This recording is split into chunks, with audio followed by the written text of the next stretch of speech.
All right. So thank you guys so much for joining. This is my first space that I've ever done. I'm super excited.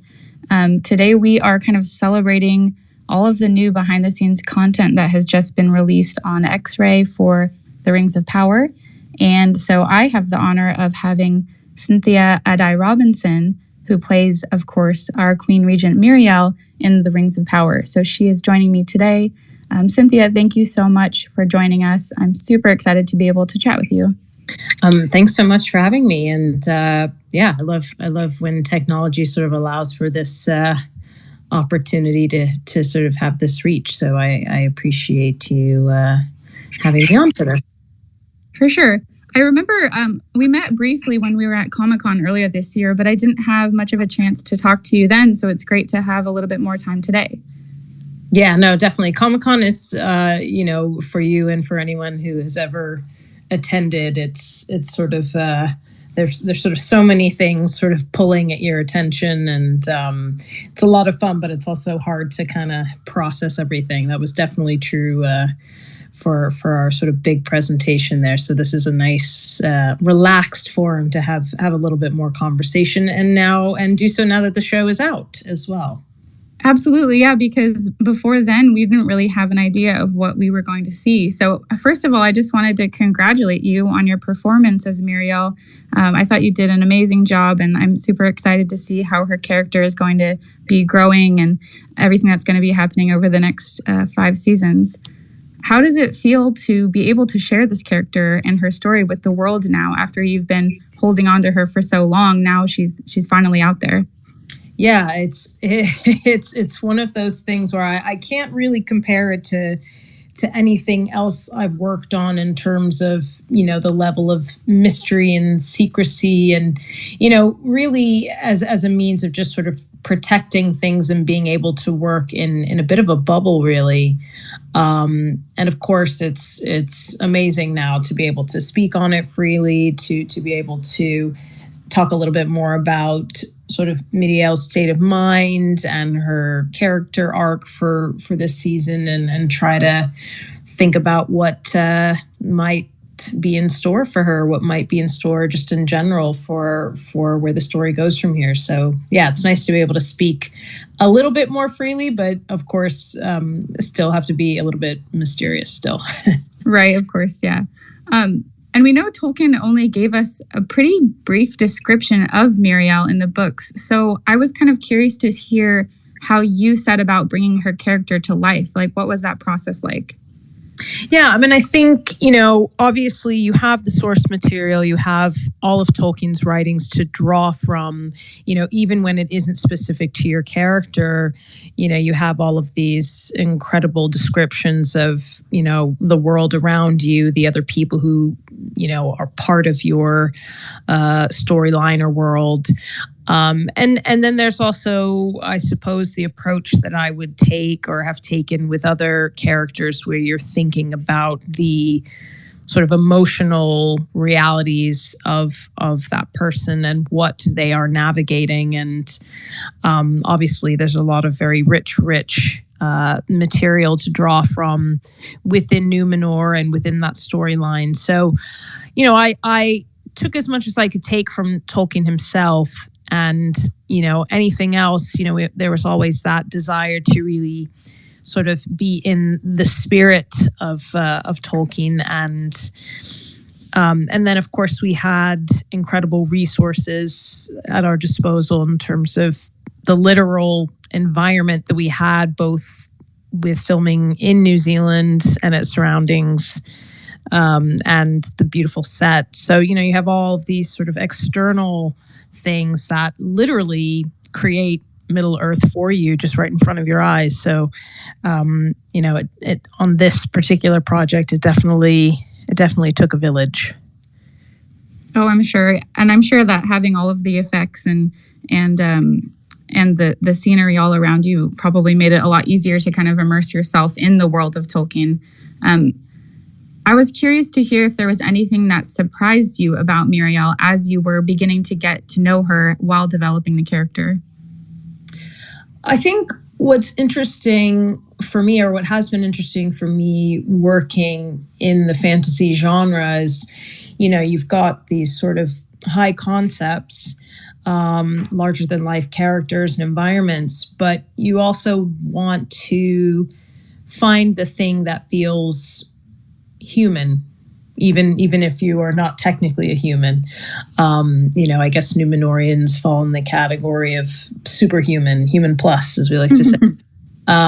But I think finding those things that feel relatable so that an audience can kind of latch on to something that, can apply to their life in the here and now.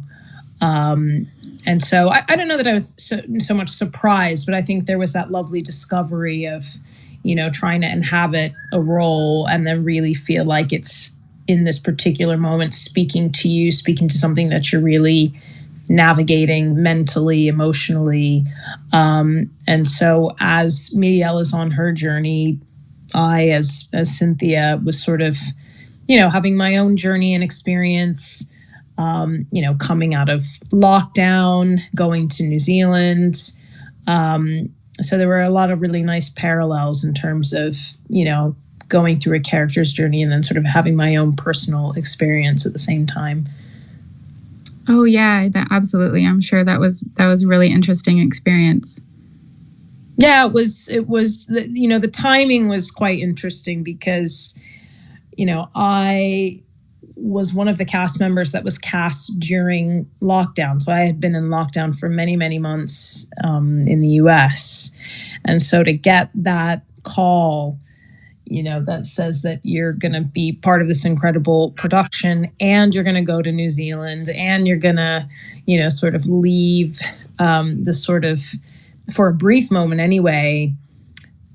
It wasn't that we left the pandemic behind, but, at the time, again, New Zealand had really done an amazing job of containing that situation. So it was almost like an opportunity to reclaim a little bit of just something akin to normal life. But then within that, I was also in Middle Earth doing this sort of very, I was part of a very heightened world all of a sudden. So to go from your house to Númenor is a very strange switch, but I very much saw it as a gift, and it felt like it was meant to be. It really felt quite fated. And so I really felt like I had to be appreciative and take advantage of all there was to sort of take advantage of and being part of this world. And again, going on this journey as Míriel. Wow, I didn't realize that. That's crazy how the timing worked out, and having to make such a big transition during lockdown must have been quite the experience.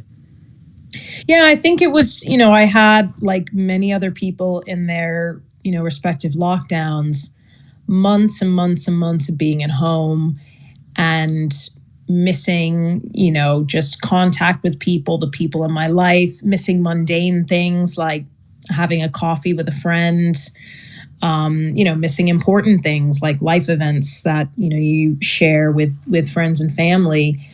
And so I think by the time I was going to New Zealand, it was almost as if you could flick a light switch and have some sense of that back all of a sudden, it made me appreciate those things that much more. And I was also keenly aware that, again, outside of New Zealand, outside of our Middle Earth bubble, that was still very much what a lot of people were experiencing. So that was never far from my mind.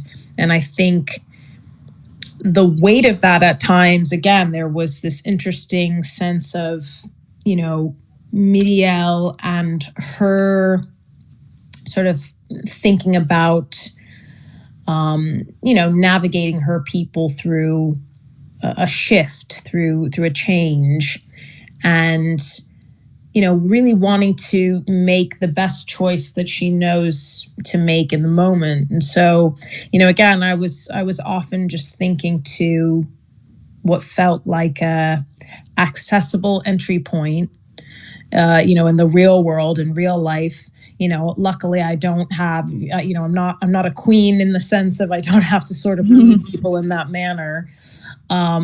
but that sense of just having a awareness of people and, again, just trying to sort of make the best decision, knowing that whatever choice you make is going to have far-reaching consequences. So it was interesting to sort of be thinking on that quite a bit within our sort of Númenor storyline. Absolutely. The Númenorian set, it almost looked overwhelming in terms of the scale, just how massive it was. I know we saw a lot more of it in the behind the scenes footage that came out today. It was breathtaking, but it just seemed insanely large. What was it like when you first arrived? That set, I think to this day, just in terms of other set experiences, I can't really compare it to anything else because I think amongst our cast, obviously on our press tour, we've talked a lot about Númenor, the set, how just detailed and just large it was. But I think beyond the set itself, there was something really magical about, when you would get Númenorians in there. Suddenly when it sort of came to life, when it had its inhabitants there, then it really felt like a real place. Then suddenly, if you didn't see blue screen, if you didn't sort of look too closely, really was transporting. And it takes incredible, minds and hands to not just sort of take Tolkien's description and then, literally build it and bring it to life. But just, from conception to the literal execution, the construction, the building. We have an amazing crew, an amazing hardworking crew in New Zealand. And so to sort of see it go up over time, it really was awe-inspiring because, it used to be just sort of a plot, a plot of land. So to see a city sort of spring forth, it was quite miraculous, actually. Was there any one part of Númenor that caught your eye in particular, or maybe one area that you really enjoyed being in as you were filming? I found the dock to be really incredible because it was functional. Oh, wow. So, you had these sort of, the sequence that we did where Galadriel is sort of getting on the boat and we think we're sending her off. And she's in this sort of essentially like a rowboat. And you have these Númenorian rowers that are going to row her to the larger ship, I guess. But I just remember being brought to set and sort of seeing it all kind of, again, come to life with background artists, and the water was lapping at the dock. And I just thought, wow, this is amazing. Like I literally don't know how they did this. And obviously you have the added magic, which in the moment you don't see, but you have the added magic of the sort of post effects, after the fact. So oftentimes when an episode would come out, I was at home watching along with everyone else, and I hadn't seen a lot of those effects. I hadn't seen sort of Númenor fully, sort of fitted out, if you will. So when the scenery extends into the distance, far into, I guess, the sea, it's amazing when you watch it on TV because, you see the behind the scenes and you can see that we do have a little bit of that like sort of blue screen, green screen that we use to sort of, again, fill out the rest of the world digitally.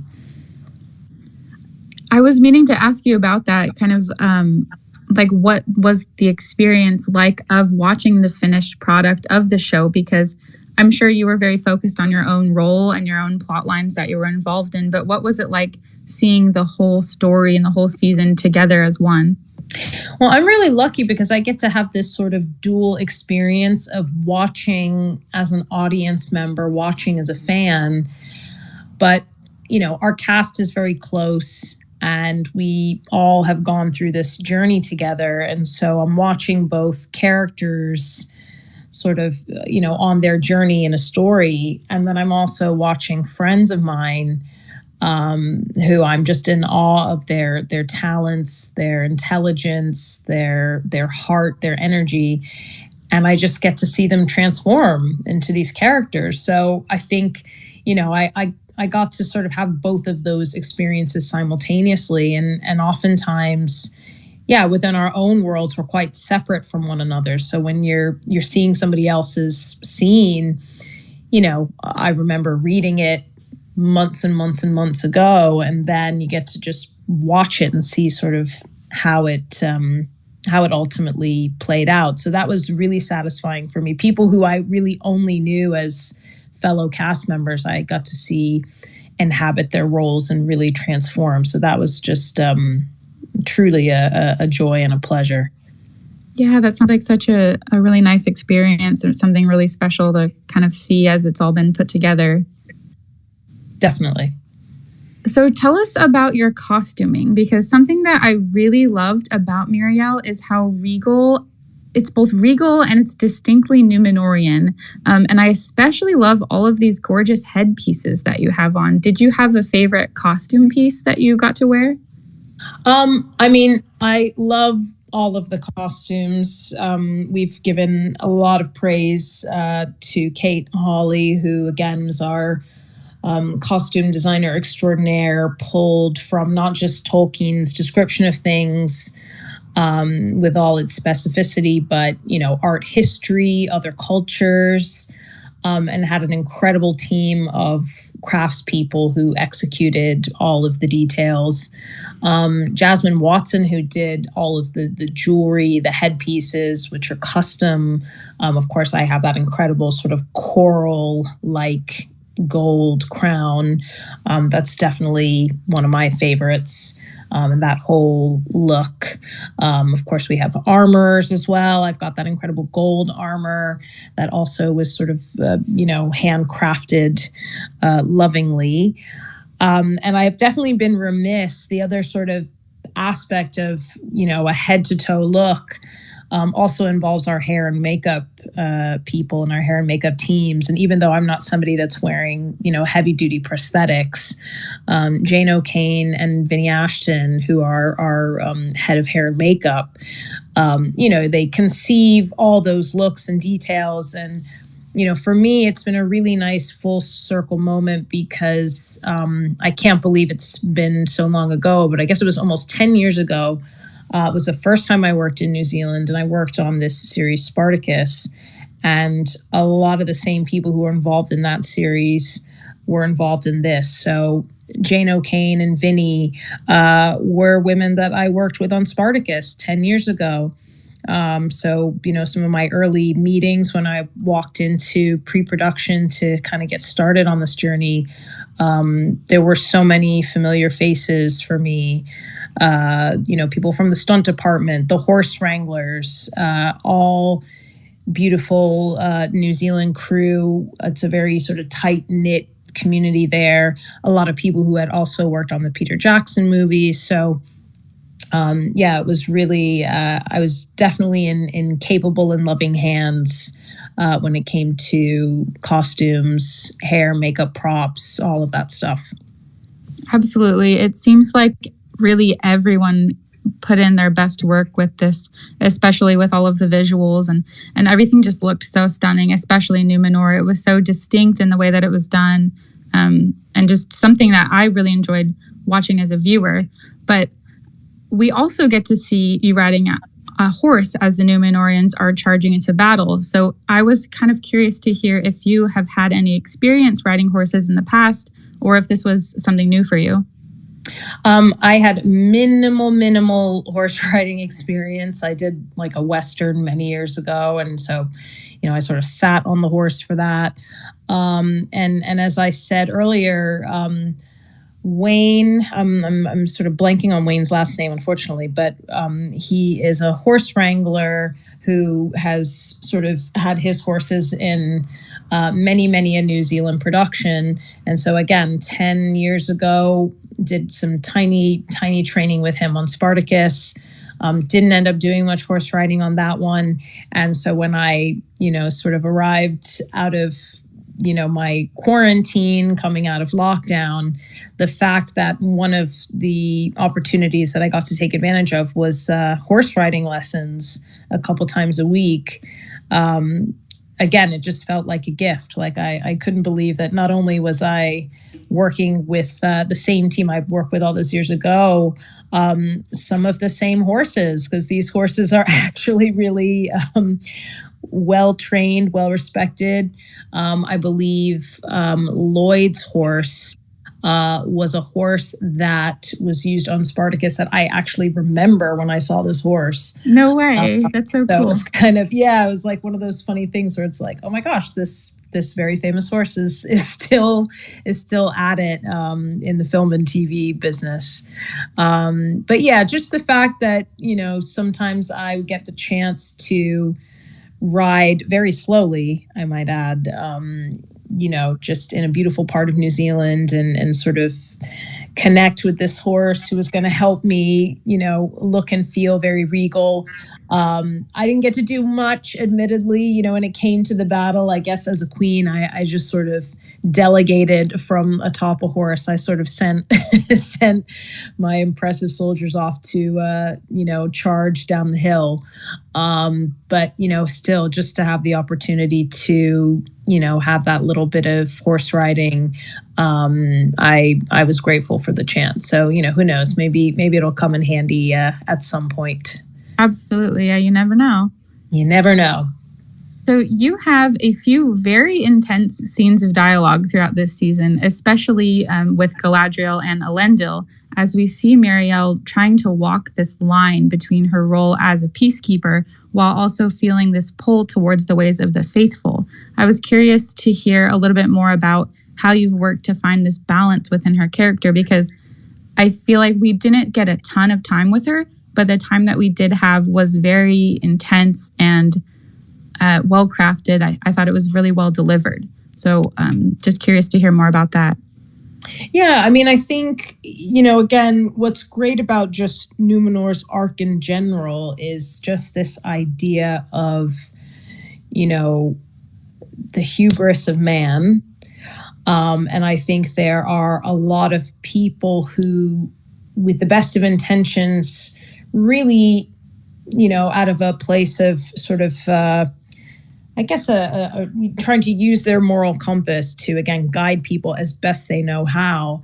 And I think what's interesting about Míriel is she has the example of her father, the king, and sort of seeing how his reign played out. And I think there's that part of her that doesn't want to go down that same path, doesn't want to meet that same level of resistance. She's sort of sensitive to, again, these sort of murmurings and rumblings, in the streets, as it were.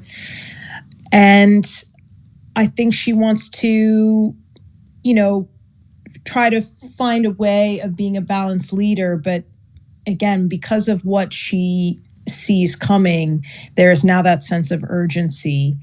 And obviously, when Galadriel arrives, it really sort of kicks it off. So it's what's really great is trying to sort of in real time sort of find these dynamics between, say, myself and Morvid, myself and Tristan, in terms of, how we as actors are trying to approach these characters. And then within that, the dynamics between them.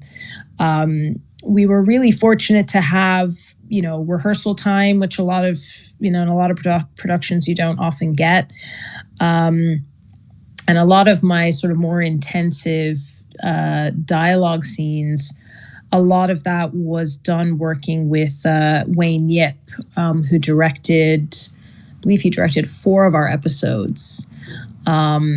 And so a lot of it was really collaborating with him, having a lot of conversation with JD and Patrick, our showrunners, and really just trying to kind of go through the steps of, thinking through these characters' desires and motivations and how they are trying to persuade one another of the best way forward. Mm-hmm. In episode 7, we learned that Míriel is now experiencing blindness after the battle in the Southlands. I'm excited to see what direction the showrunners are going with this new aspect of her character, especially as it may tie in with the visions that she's seen within the Palantir. So, what was it like, both in terms of acting blind initially, as well as then acting while blindfolded afterwards? Because I can imagine that would be kind of a unique experience. Yeah, well, I will say that, I've sort of been asked before about my first day of filming, and my first day of filming was the scene in episode 7 where I am blindfolded on the mountain in conversation with Galadriel. And so, yeah, my first day was with a blindfold on. That's a crazy first day. That is a crazy first day. Blindfold on the mountain, just getting right into things. Wow. And what was interesting for me is there is something isolating that happens when you sort of remove your sight from a conversation or a situation. It really pulls you to a very internal place. And so it was kind of an interesting one, in that I felt removed from the other actors, from the crew.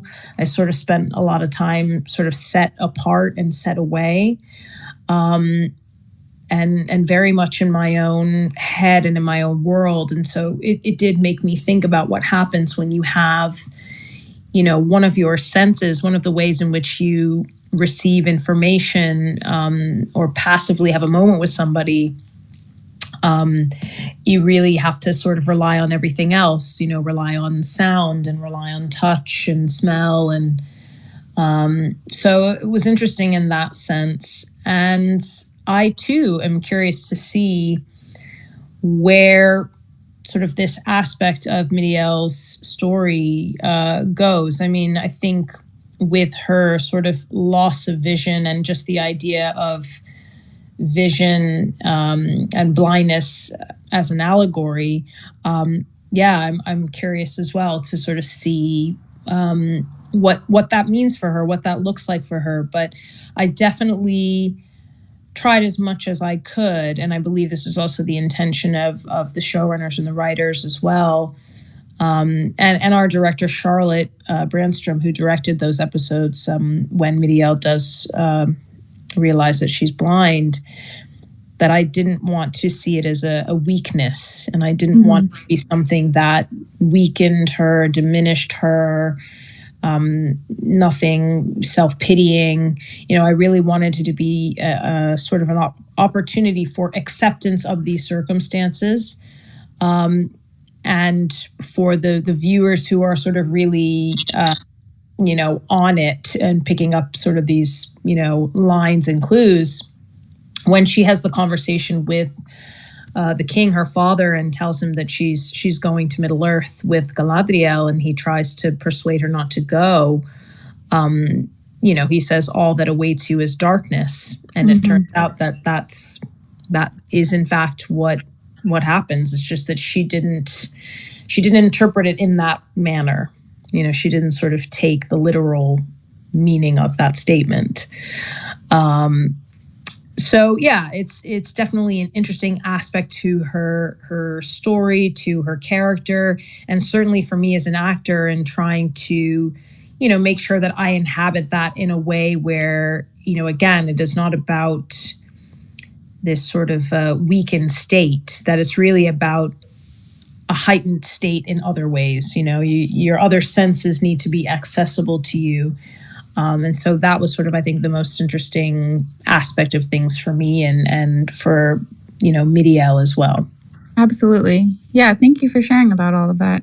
So before we wrap up, this has been really fun, but I know I don't want to take up your whole evening, but before we wrap up, I have one last question. Because our community is called Tea with Tolkien, I have to ask, are you more of a tea person or are you more of a coffee person? And how do you take your coffee or tea?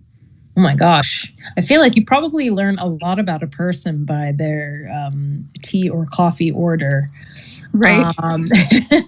I'd be curious about the psychoanalysis on this one. I like the occasional tea.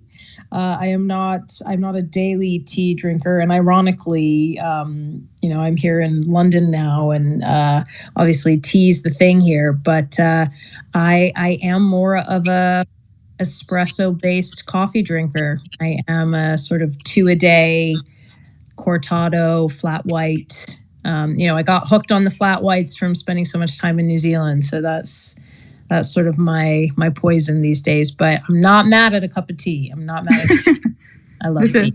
That's a very valid answer. So thank you. Well, thank you so much for joining me this evening in the UK, or this afternoon over here. It's been really, really nice to get to talk to you. Thank you so much for having me. My pleasure. And thank you as well for being so supportive. And I hope for all of you who are listening, definitely take time to check out these sort of behind the scenes extras. They're really eye-opening, and I think they will definitely give you an appreciation of all of the hard work that's gone into the making of the Rings of Power. Absolutely. And if folks are interested in checking out all of the behind the scenes X-ray footage that's just gone live today, they can head over to Prime Video, and I will post instructions in the thread, because I know it's a little bit different to access all of the X-ray content depending on whether you're on the app or Fire TV or desktop. So we'll post some instructions just in case anyone's having a difficult time, because they can be a little bit hard to find. Thank you so much to everyone who tuned in to this interview. Thank you again, Cynthia. This was wonderful. Thank you. And thank you, everyone.